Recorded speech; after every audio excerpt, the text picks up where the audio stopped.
எல்லா வருஷமும் விநாயகர் சதுர்த்தி அப்போ காலையிலே எழுந்து எங்கள் அப்பா கூட நான் தான் போவேன் விநாயகர் வாங்க. ஆனால் என்ன ஒன்று, இந்த வருஷம் போக முடியாத ஒரு சுச்சுவேஷன், வெளியே ஒரு வேலையாக நான் வந்து மாட்டிக்கிட்டேன்.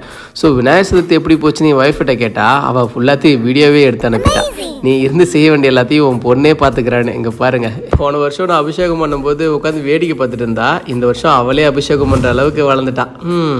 தாத்தாவும் பேத்தியும் சேர்ந்துக்கிட்டு ரொம்பவே சிறப்பாக விநாயகருக்கு அபிஷேகம்லாம் பண்ணி முடிச்சிட்டாங்க. தாத்தா இந்த கொடை தான் விநாயகருக்கு வைக்கணும்னு சொல்லி ரொம்ப அடம் பிடிச்சி வாங்கிட்டு வந்தாலும் அந்த கொடையும் ரொம்பவே கலர்ஃபுல்லாக அழகாக தான் இருக்குது. அப்புறம் ஒரு வழியாக விநாயகருக்கு அபிஷேகம் அலங்காரம்லாம் பண்ணி முடிச்சதும் அழகாக தூக்கிட்டு வந்து பூஜை ரூமில் வச்சுட்டு அவருக்கு தேவையான அனைத்து பலகாரங்களையும் செஞ்சு சிறப்பாக படைச்சி முடிச்சிருக்காங்க இந்த வருஷம் விநாயகர் சதுர்த்தியை.